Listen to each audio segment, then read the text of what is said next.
पीले दांत वाली बहू। रंजना कभी ब्रश नहीं करती थी। उसे कितनी बार उसके माँ बाप ने डांटा, लेकिन उसका कोई असर उस पर होता ही नहीं था, जिस कारण से उसके दांत पीले पीले हो जाते हैं। शादी के बाद अरे बहू, वैसे तो तुझ में कोई कमी नहीं है, पर तेरे दांत इतने पीले कैसे हैं बेटा? कैसे मतलब? कोई सर्जरी थोड़ी ना कराइए। वो तो क्या नाम, मैं ब्रश नहीं करती थी तो पीले हो गए। अब क्या करूं? आप कहें तो लाल करवा लूं या फिर काले? यार ये क्या है, क्यों माँ से लड़ रही हो? लड़ रही हूँ? अरे मैं लड़ रही हूँ या ये बोल रही है कि दांत पीले हैं, पीले। अरे तपस्या थोड़ी ना की है इन्हें पीले करने के लिए।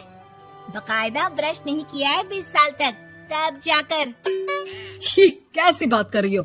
ये उस वक्त तो पीले नहीं थे जब हम लोग तुम्हें देखने आए थे। अरे तब साफ करवा लिया होगा डेंटिस्ट के पास जाकर। अब देखो कैसे पीले पीले लग रहे हैं। रंजना सास की तरफ गुस्से से देखती है।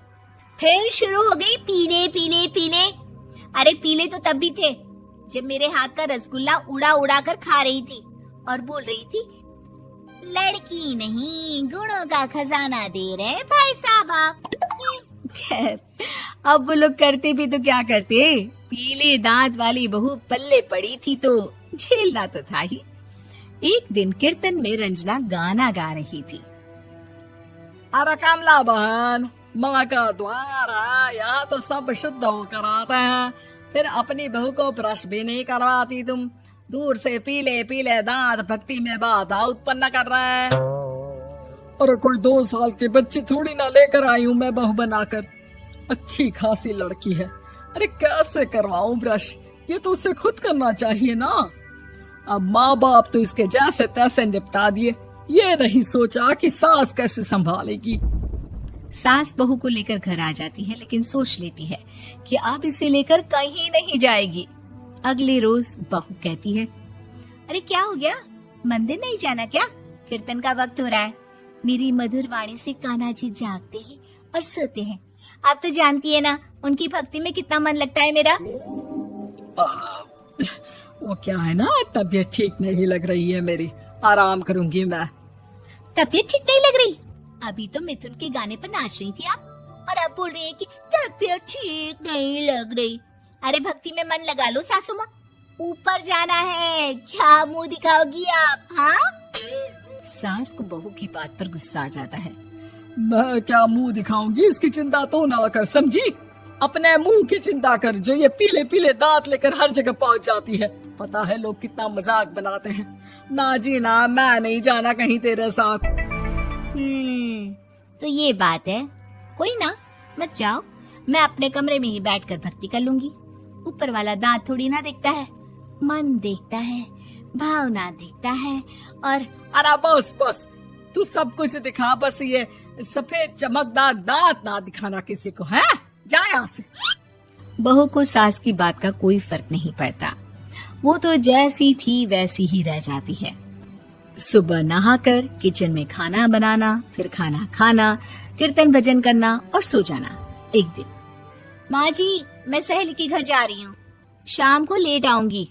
हाँ हाँ तो जाना, मैंने कौन सा तेरी आरती करनी है घर पर बैठकर। रंजना सहेली के घर जाती है, जहाँ वो पार्टी में जाने की तैयारी कर रही होती है। अरे शिखा, कहाँ जाने की तैयारी कर रही है? मैं गलत वक्त पर आ गई क्या? अरे नहीं यार, उल्टा सही वक्त पर आई है। मैंने ये साड़ी और ज्वेलरी निकाली है यार, शाम को इनके ऑफिस की एक पार्टी में जाना है। बताना कैसा लग रहा है ये सब? नहीं यार, इस ड्रेस के साथ तो वो वाली ज्वेलरी अच्छी लगेगी। हाँ हाँ सही बोल रही है, मैंने ध्यान ही नहीं दिया। वैसे तो हमेशा से मस्त फैशन सेंस रखती है। तो बड़ा जाती होगी ना पति के साथ पार्टी में। रंजना कुछ नहीं बोलती, बस सोचती है कि यार काश ये बात सही हो जाती, पर मैं क्यों नहीं जाती पार्टी में? क्या इन लोगों की कोई पार्टी होती नहीं होगी? रंजना घर आती है और रात में पति से सवाल करती है, एक बात बताइए, आप मुझे किसी पार्टी में क्यों नहीं ले जाते? क्या आपकी यहाँ ऑफिस में पार्टी नहीं होती? पति बेचारा क्या कहता कि दांत पीले हैं तुम्हारे इसलिए। अरे कोई पार्टी होती नहीं हम लोगों के ऑफिस में, तो कहाँ से लेकर जाऊं? और मार्केट, मॉल, कहीं वीकेंड घूमना, कहीं तो। अरे यार, सारे हफ्ते में एक छुट्टी मिलती है, तो सोचता हूँ कि आराम ही कर लूं। क्यों? रंजना मन मार के रह जाती है। पहले कभी सास के साथ मंदिर जाया करती थी, लेकिन वो भी सास ने ले जाना बंद कर दिया। घर बैठी बैठी रंजना बोर हो जाती है। तभी उसे आइडिया आता है और वो मायके जाने का सोचती है। सासू माँ, 2 दिनों के लिए मम्मी के घर जा रही हूँ। अच्छा अच्छा ठीक है, आराम से जा। और हाँ, माँ से कुछ अच्छी आदत सीख कर आना कि कैसे शरीर के हर भाग की तरह दांतों की सफाई भी जरूरी होती है, समझी? शुरू हो गई ना आप। वो लोग आपकी तरह नहीं है कि छोटी छोटी बात का बतंगड़ बना दे। उन लोगों के लिए मैं मायने रखती हूँ, ना कि मेरे पीले पीले दांत। रंजना माँ को बिना बताए उन लोगों को सरप्राइज देती है, लेकिन जैसे ही वो दरवाजे पर पहुँचती है, अंदर देखती है कि घर वाले कहीं जा रहे होते हैं। अब माँ, काश रंजना दीदी के दांतों वाली प्रॉब्लम नहीं होती, तो वो भी हम लोगों के साथ चलती ना बुआ जी की बेटी की शादी में। हाँ बेटा, लेकिन अब उसे कौन समझाए कि उसको उसके पीले दांत नहीं दिखते, लेकिन उसके आसपास के लोगों को कितना एम्बैरेसिंग फील कराते हैं।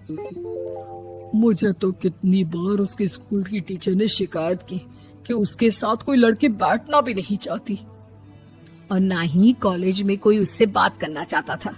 लेकिन पता नहीं क्यों उसे ये बात समझ में ही नहीं आती।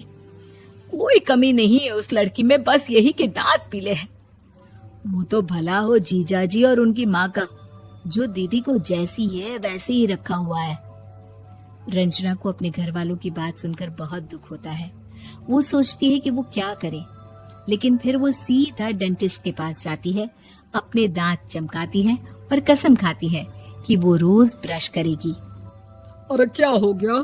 तुम तो 2 दिनों के लिए गई थी ना, पर कोई ना, अच्छा है, चलो आ गई तो। रंजना सास के सामने आकर खड़ी हो जाती है और पूरी स्माइल करती है, उसके चमकदार दांतों को दिखाती हुई। हैं? चले मंदिर। माँ, मुझे माफ कर दीजिए, मैंने आप लोगों को बहुत एम्बैरेसिंग फील करवाया। मैं आज से रोज ब्रश करूंगी।